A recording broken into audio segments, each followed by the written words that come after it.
Welcome, everybody, on behalf of Holocaust Museum LA. My name is Michael Morgenstern, and I am pleased to welcome you to our discussion with Dr. George Berci, a Holocaust survivor from Hungary. Before we begin, I would like to share a few words about the museum. Holocaust Museum LA is the first Holocaust survivor-founded Holocaust museum in the United States.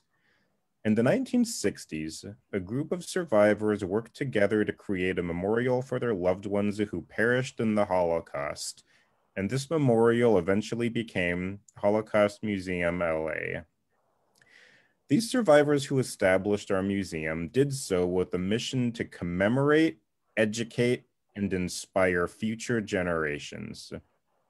Furthermore, they mandated that our museum should always be free to the public, making Holocaust education accessible to everyone.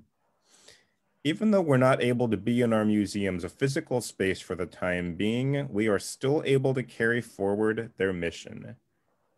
This morning, you have the honor and privilege of listening to Dr. George Berci, who will share his story with you. After Dr. Berci shares his story, you'll have the opportunity to ask questions. Those watching on Zoom can use the Q&A box, and those on Facebook can type in the comments, and he will answer as many as possible. Dr. Berci spoke at the museum in person several times, and now we're pleased to welcome him to his first Zoom talk, where he will be sharing his story virtually for the first time. Thank you so much for being with us this morning. It is an honor to have you and to introduce you, and you may begin. Thank you.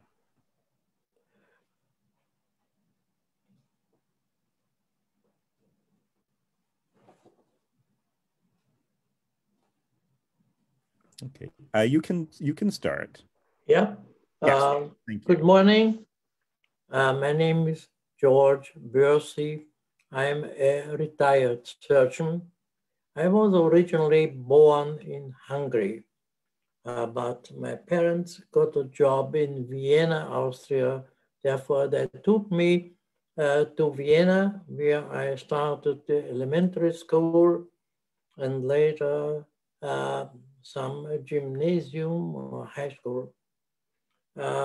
We had some problems in Austria in this time because, Austria was taken over by Hitler from Germany. Therefore, I came back to Hungary, where we had an extremely right-wing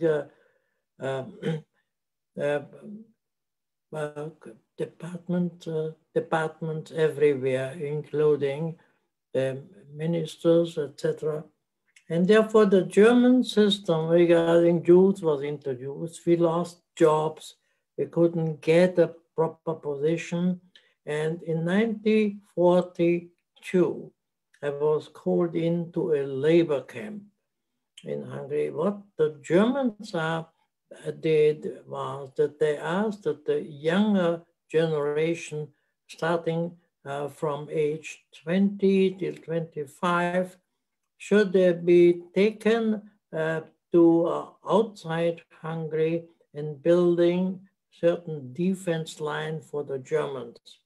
We had the Yellow Star armband were treated like Jewish in camp.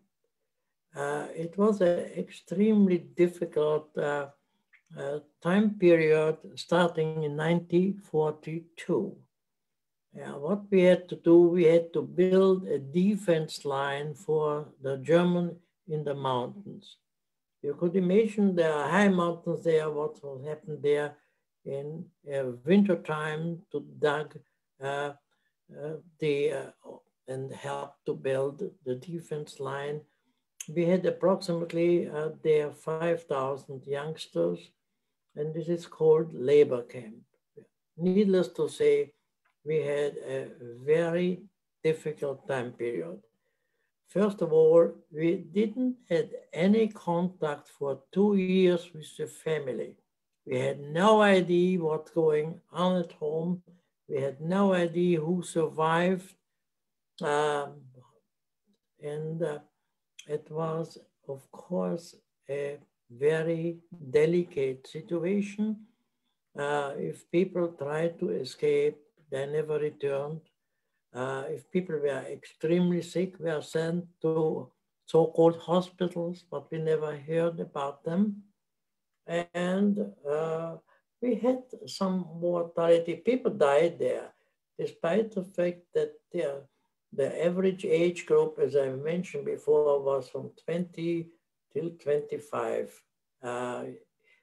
years. We had to dig a big groove there that the next group could build in the defense line.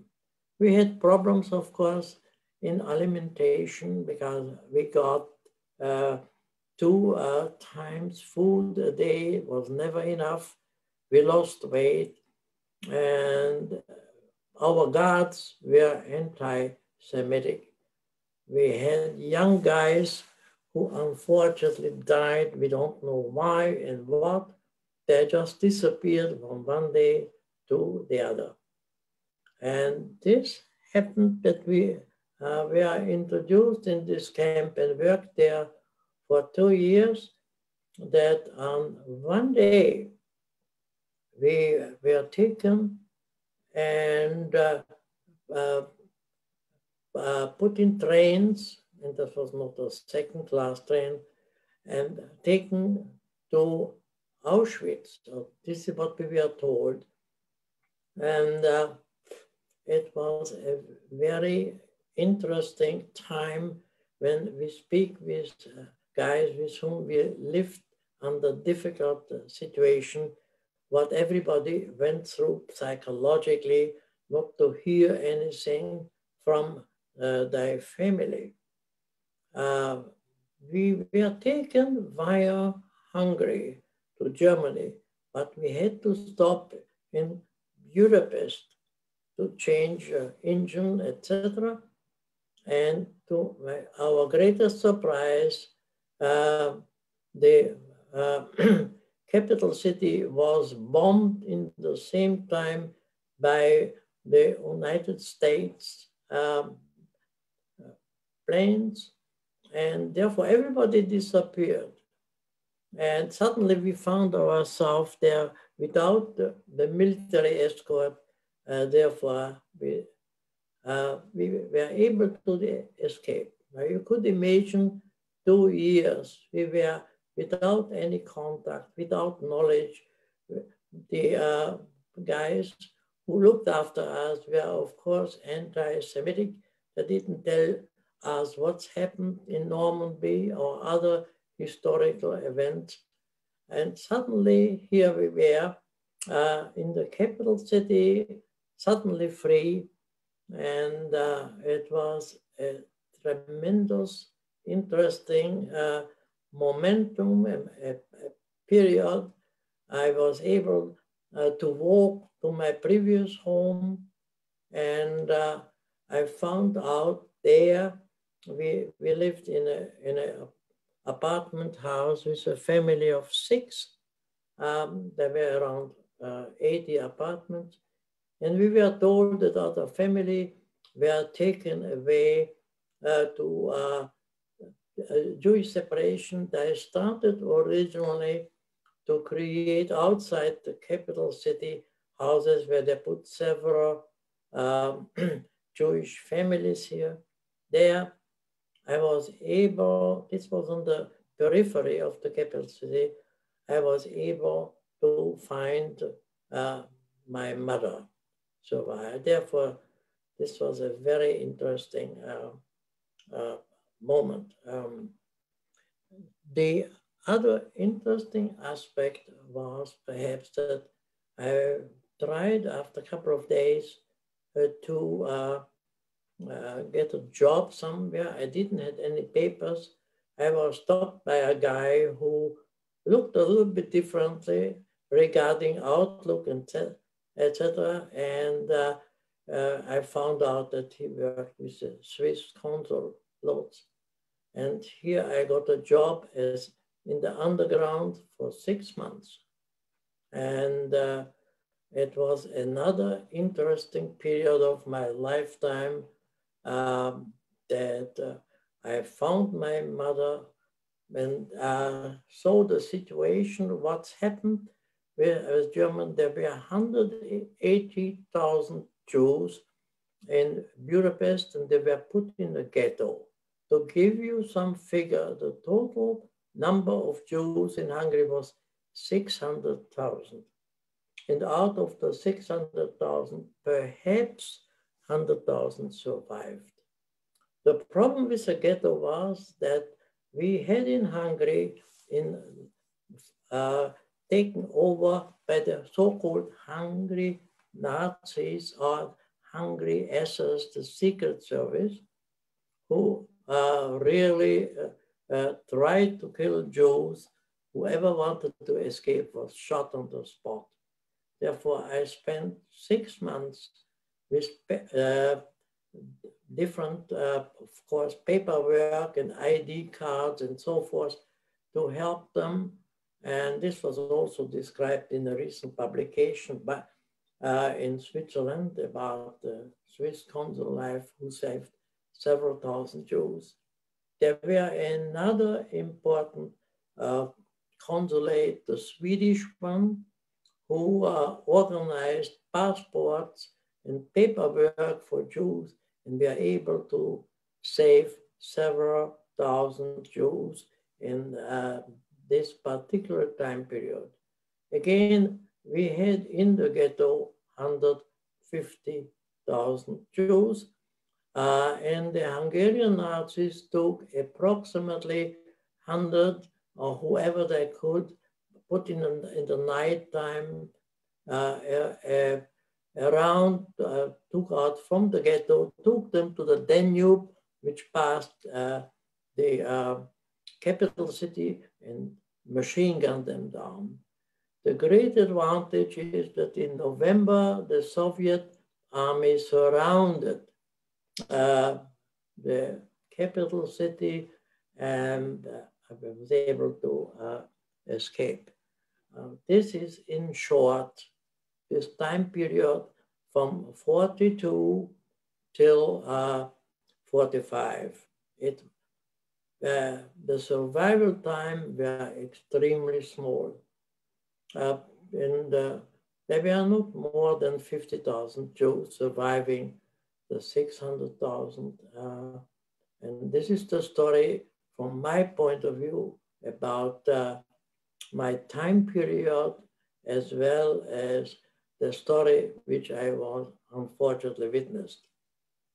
If you have any questions, I would be too pleased to answer if I can. Thank you so much. We do have some questions. First, can you please speak a little bit about your parents and their backgrounds and their lives in Hungary before your move to Vienna?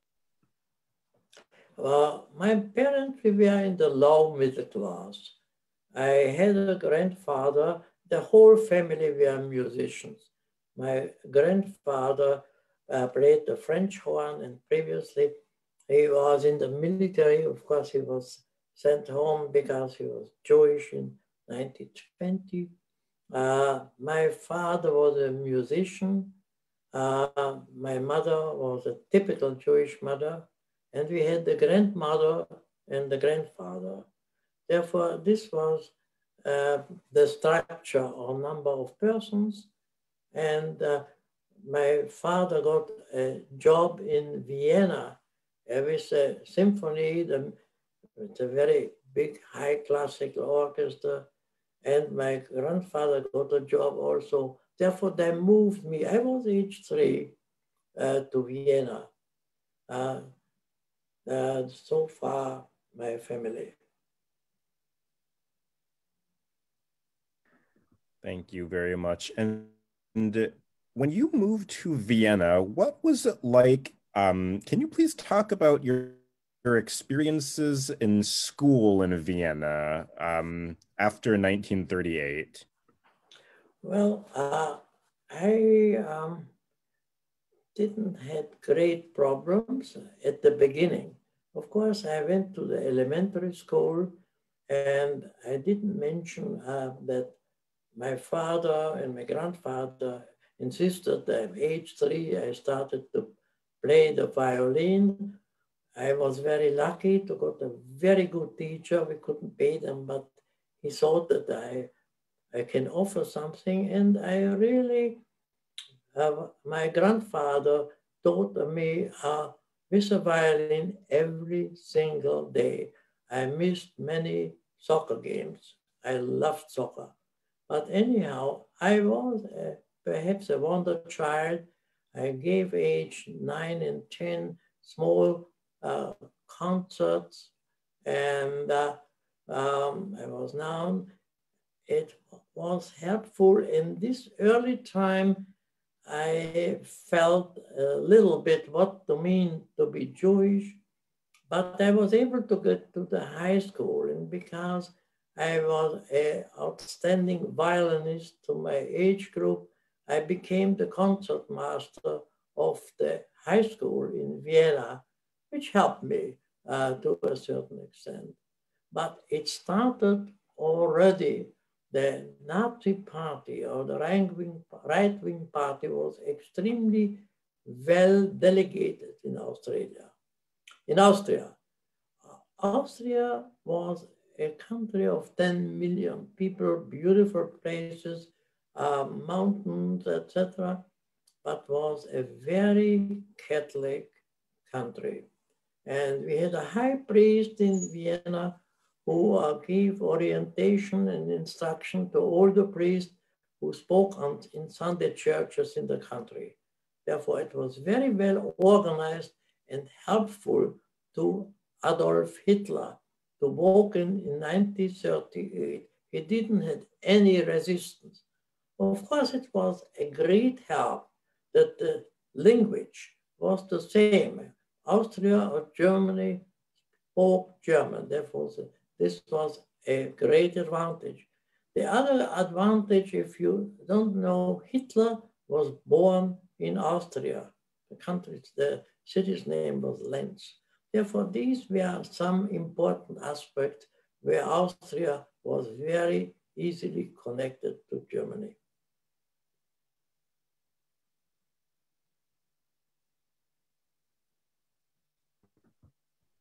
Thank you very, very much.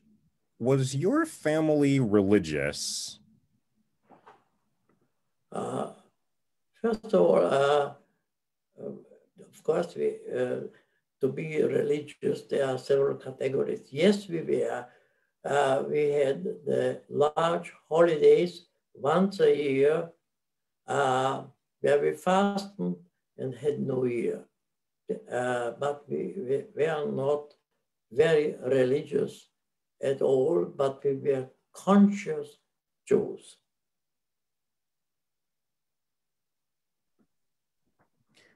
Thank you very much. And so when the war started in 1939 in Europe, what changed for you as of that date? What changed for you and your family?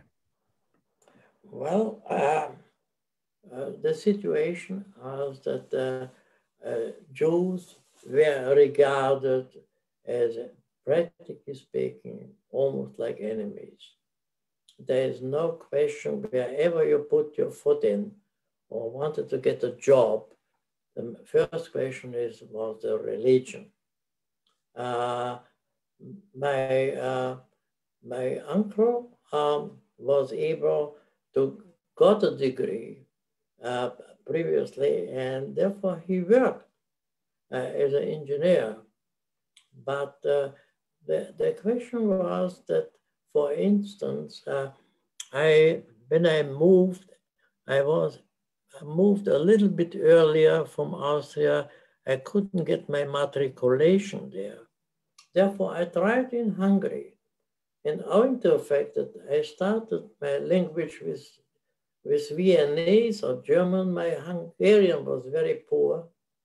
And for this reason, when I applied for the last year in high school to get my matriculation, that was very easy to throw me out because my language was very poor and it was Jewish.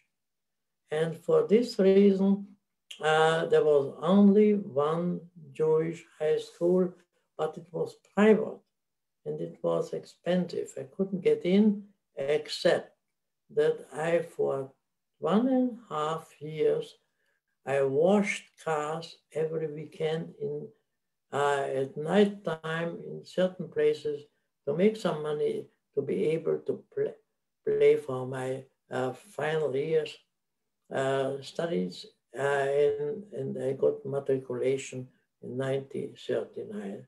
There was no question that Jews were a certain type of class of people who were not in the, we were the same subordination that we had sometimes in this country. It was difficult.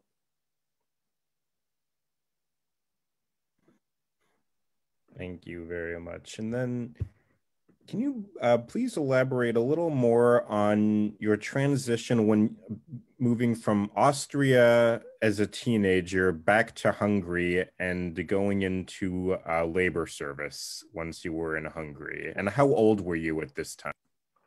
I was approximately 21. And we had a difficult time. We lived 5 people of the family, including my uncle, together in one apartment. And there was no question that I liked to play soccer. One day I was told I cannot participate because I am Jewish. Jewish meant a tremendous advantage. And that time we didn't have to wear the yellow star, but it was obvious that we were subordinated. The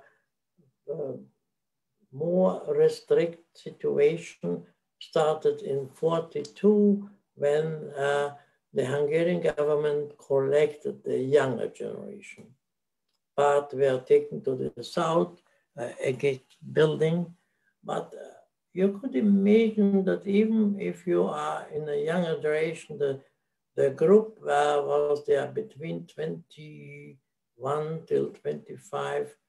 We had tremendous problems. Of course, we have less diseases than the elderly group, but we have problems where people suddenly got a certain disease group where there was no doctor. When the guy was not completely in depth of the sickness, they sent him to a hospital, but they never returned. That was another interesting aspect. We have people with epileptic symptoms, and I very clearly remember that the guards didn't believe in it. Therefore, what they did, they threw this guy out to the snow in the winter. We couldn't go there. And after hours, we were able to drop out and find him. He was dead. This happened several times. And you could imagine what sort of impression this or souvenir was for us, that guys with whom we dug the earth there for a year suddenly died in front of us. Therefore, we have many memory pictures like this, and this, of course, didn't disappear. Thank you. So, 1945, the war is over. When? In 19, it was interesting that the Russians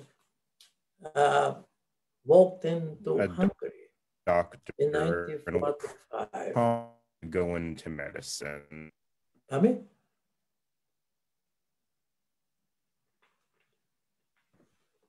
So what prompted you to study medicine? Well, I wanted to start studying music, but my mother told me that we don't have money nor time, and therefore, when the Russians surrounded the capital city, we were able to get to my originally village in Szeged, which is a city of 500,000, but they had a university. Therefore, and the university was open, and it was very easy to get in. Therefore, I had a choice that I can't study music, but I will study medicine. And this is how I got to medicine. What I didn't mention previously, that which was a lucky component of my life, that after I got my matura or high school degree, I couldn't get into to the medical university because they didn't take Jews. But I did a 3-year course of mechanical engineering. And this was a very important memory area or experience when I became a medical student.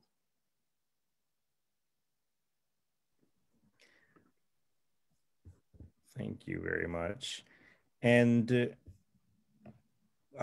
so where did you study medicine, and how did your career start as a physician and as a surgeon?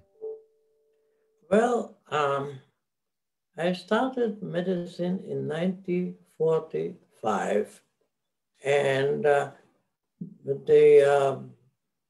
I looked for a job to get some pocket money or survival money, and there was an open job for medical students in various departments. One where I got a job was physiology. And what I did, I cleaned the instruments or repaired the instruments and was helpful and got some pocket money there. Therefore, it started there that people started to know me, that I know a little bit more than the average. And this helped me significantly in the further years. And I became interested in surgery in 1954, and I took a couple of students in. I was lucky, I got in, and therefore I was able to help in anesthesia in surgery. And this is how I got into surgery as a medical student. It was really great that I helped a little bit cleaning and preparing instruments, that I got a bed in the university. I was able to sleep there. And therefore, these are the areas which help me, that people know me a little bit as an assistant, and then I learned quite a bit. Therefore, I had a little bit more knowledge about medicine than the average. And this was, of course, a great help. I finished my course summa cum laude, means that who were on the top out of 123 became, got this title. I was one of them. And when did you leave Europe, and where can you please explain where you went after you left Europe? Well, I became a young surgeon, and I worked in the University Department of Surgery. And that was a very interesting historical event. And this was as following. Of course, the Russians took over in 1945 and established a Hungarian army. Of course, the young boys, non-Jewish, were many thousands of unemployed. They got into the Hungary, they got food, some pocket money, and they established the Hungarian army in 1945. Later on, they found the majority were farmers, that the farmers didn't have a very good time during the Russians. Therefore, they became anti-Soviets. And the other aspect is we learned a lesson what means freedom, because Stalin took over. And we learned the lesson also when we compared a little bit later that there is no difference between Hitlerism and Stalinism regarding terroristic concept. To cut the story short, we had in 56 a Hungarian Revolution, and Hungary did not know what to do, took out some of the armies, and this was a very interesting time period in my life, which I witnessed there as a human being and as a surgeon.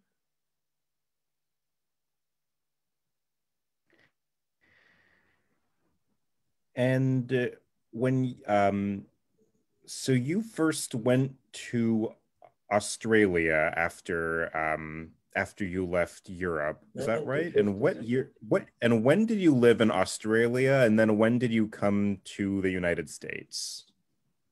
All right. During after the revolution, of course, the Russian came back, and uh, the city was practically speaking destroyed. I escaped with my family and was able to ended up in Australia. I arrived to Australia in 1956 without speaking English, uh, which was one aspect. And I was lucky also in another uh, important facet of my life that we were interviewed during my stay, during the escape in Vienna for a week or so. We were interviewed by the Austrian Medical Association. We have to fill out quite a bit of paperwork, what we did, what we do, etc. And we did not know that the Rockefeller Foundation from New York was in Austria, and there were 800 Hungarian medicals who escaped. And I seeing these papers, and of course the personal items as well as what we did. And they selected 6 people. And when I left to Australia, I got a piece of paper. I didn't speak English. I was one of the 6 who got the Rockefeller Foundation. Therefore, when I arrived to Australia and was interviewed there, and the university was very happy to get somebody who get a Rockefeller Foundation award. I had no idea what this means. I brought some money to the university, and I got 6 months time. I really learned very hard the lingo to be able to converse a little bit, but I was able to start uh, experimental topics which were supported by the Rockefeller. Therefore, I brought something to the university, and I got my degree accepted there. Therefore, this is the story how I was able to start in Australia. Thank you. And then when did you come to the United States, and what brought you here? I got the invitation. I gave lectures in certain specific area where I was very well trained, or if I may say so, I introduced something new approach. Um, I got an invitation in 1969. I came to Los Angeles. I was interviewed, and the chair, Dr. Morgenstern, uh, uh, decided to open up an experimental surgical section at Cedars Sinai Medical Center. And 6 months later, I got the position of the directorship. Thank you very much. And just as an interesting coincidence, Dr. Morgenstern was my great uncle, who I love very much. Um, then going back a little bit to your family before the war, um, what language did you speak with them when you were Did you speak Hungarian or German at home? I spoke broken Hungarian, but we communicated in Hungarian.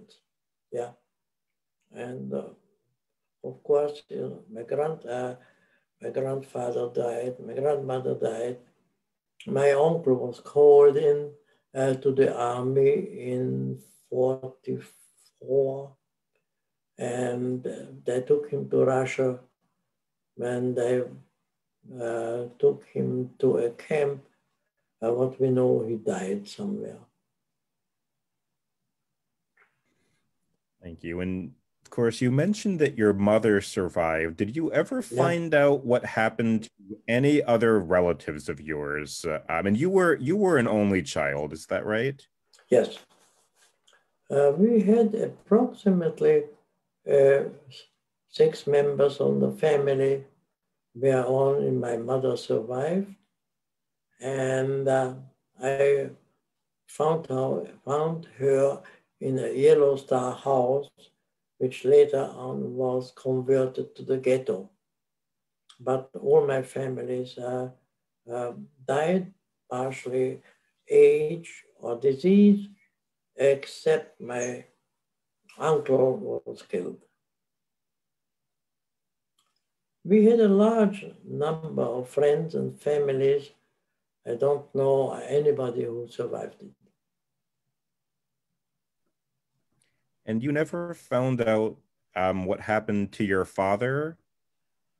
My father from Vienna, he was he was very interested in organization. He got a introduction or invitation from the India Bombay orchestra. I think we're talking here in the 1930s. He went there to help the organization, and he died later there.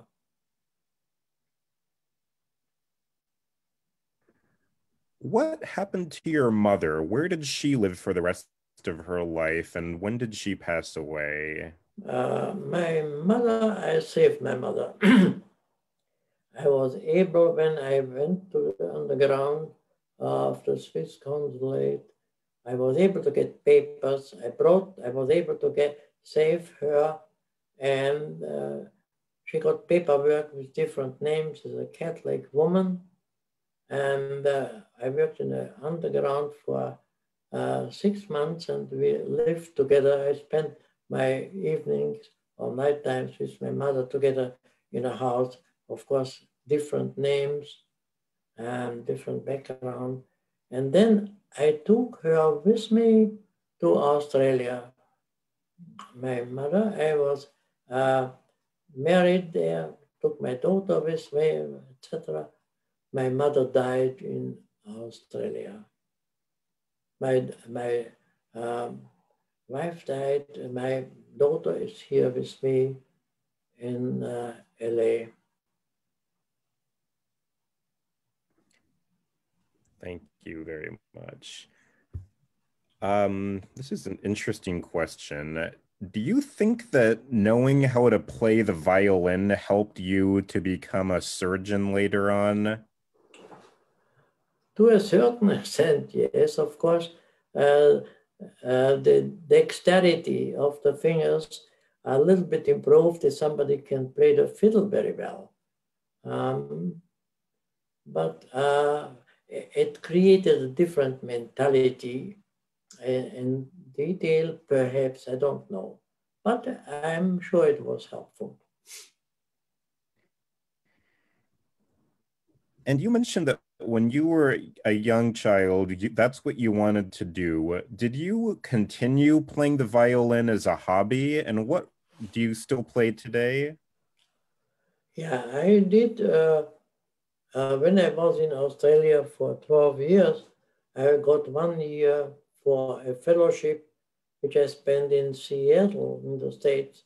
I played there in a chamber orchestra. And when we moved to LA, I played a little bit in the Doctor Symphony here, but I gave it up.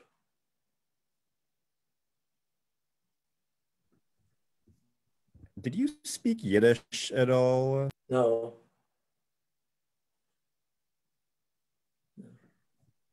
Did I you think I have ever? data that Yes, I'm Jewish without speaking Yiddish. thank you. Um, did you have who were some people who made a big difference in your life? Well, the major issue is that I was very fortunate that I was interested in certain technologies.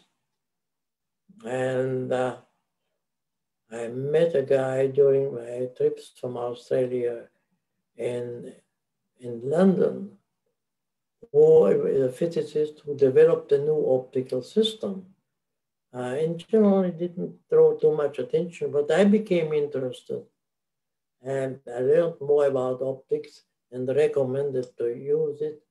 And it opened a completely new approach in surgery, which is called laparoscopic surgery, with seeing more.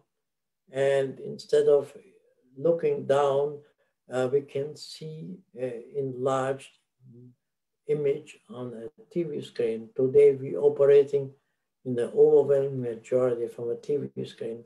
And I was also very interested in video because video is helping to increase the optical image. And in 1962 in Australia, I developed the first miniature video camera for surgery. Thank you very much.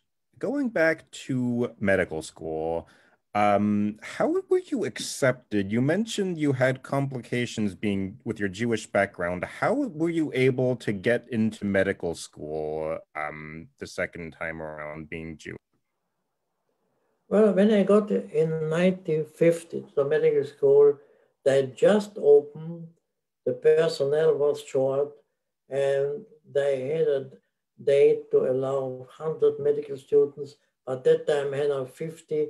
They didn't ask too much, and I got in. I didn't have too much problems in during my medical schooling system till 50 because it was small, the number of students, and those who were on the right side of politics probably saw that they lost the war. This was obvious.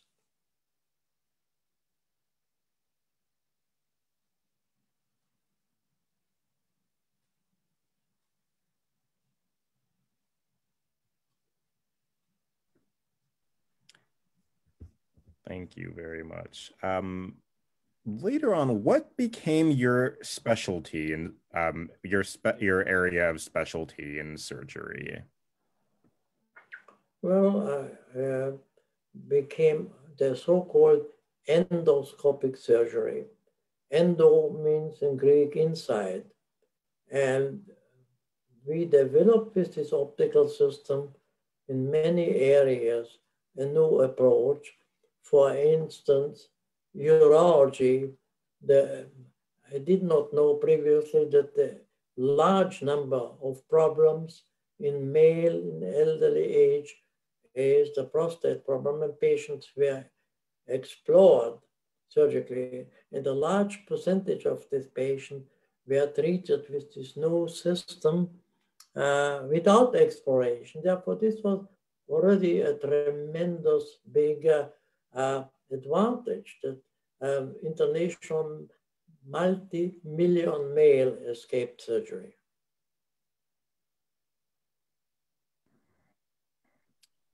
Thank you very much. Um, you went through this difficult period in your life, but you always describe it as just a minor part of your life story. Was there anything that helped get you through it during and after? Do you remember any kind of anything that maybe helped you cope with this while it was going on, and then afterwards as well? Anything that maybe you used to try to cope with the trauma of these couple of years? Well, it always depends what time period in your life, what conditions. Um, um, the past is not completely the past. You never can forget it. Uh, and there are certain situations where the past comes in front of you because you can hook up the present situation, the political situation, the right-wing situation with your past. And this is also a great momentum and in the life that you open your mouth, that hang on for a moment. I went through a period where religion, right wing, whatever, make a significant change in life. Therefore, let's hope to avoid it.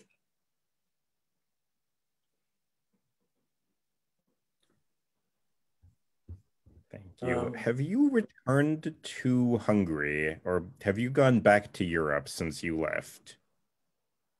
Yes, I went several times back. I helped the Hungarian University to introduce, after we introduced it here in the States 2 years later, to give teaching courses, get them instruments. Therefore, I helped them. And during this time period, I forget what is the past. I just was interested uh, to introduce new procedures for the patients, better approach. Thank you so much. Okay. And Yeah. what year was that you went back to help Oh, with I went this? back several times. Um, I went back, I think, in the 80s, early 80s. And then I went 2 or 3 times back since then. I Thank you traveled a very lot because I got invitation all around. We, in the first 2 years of this introduction here in 1989, I spent every weekend in a different city to teach because there was a surgical association whom I helped. Thank you very much. You've been sharing your story of surviving the Holocaust for a couple of years with students at the museum. What would you like young students or anybody who's listening now to take away from learning your story? Well, I really can't answer you this question because I didn't follow through. I gave a couple of lectures for a younger generation. Uh, of course, I taught a lot of medical students. Uh, I didn't feel any anti-Semitism, to put it straight, in those areas where I taught, but it hasn't been forgotten.